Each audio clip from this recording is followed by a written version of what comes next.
ત્યારે મહત્વના સમાચાર ગોંડલથી પ્રાપ્ત થઈ રહ્યા છે। ગોંડલના હેરિટેજ બ્રિજ મુદ્દે હાઈકોર્ટમાં સુનાવણી હાથ ધરવામાં આવી છે। રાજ્ય સરકારે પોતાનું સોગંદનામું હાઈકોર્ટમાં રજૂ કર્યું છે। બંને બ્રિજોની મરામત મુદ્દે તજજ્ઞોની સલાહ પ્રમાણે કામ ચાલી રહ્યું હોવાની કોર્ટમાં રજૂઆત કરવામાં આવી। બે બ્રિજોના બદલામાં અન્ય વૈકલ્પિક ત્રીજો બ્રિજ બનાવવા મુદ્દે પણ વિચાર વિમર્શ થયો હોવાની રજૂઆત થઈ છે। એક વૈકલ્પિક બ્રિજ સ્ક્રુટની તબક્કે હોવાની રજૂઆત કરવામાં આવી છે।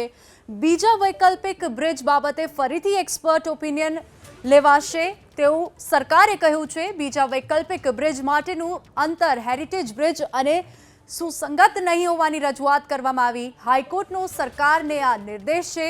તજજ્ઞોના અભિપ્રાય સાથે સરકારે ટાઈમલાઈન પ્રમાણે કામ કરવું પડશે।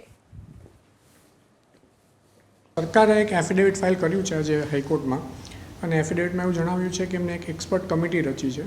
જે એક્સપર્ટ કમિટી બંને જે હેરિટેજ બ્રિજીસ છે એમનું રિસ્ટોરેશનનું કામ, રિપેરિંગનું કામ અને મેનેજમેન્ટનું કામ એ લોકો એક્સપર્ટ કમિટી ધ્યાન આપશે। એ એક્સપર્ટ કમિટીના નેજા હેઠળ બધું રિપેરિંગ રિનોવેશન કામ થશે। પ્લસ બે નવા જે બ્રિજ બનાવવાની વાત છે એની બી ચર્ચા કરવામાં આવી, જેની એક બ્રિજની સ્થિતિ એટલે કે પોઝિશન ફાઇનલાઇઝ થઈ ગઈ છે, એનું કામ બી ચાલુ થઈ શકે, પણ એ પણ એક્સપર્ટ કમિટીના નેજા હેઠળ જ બનાવવામાં આવશે।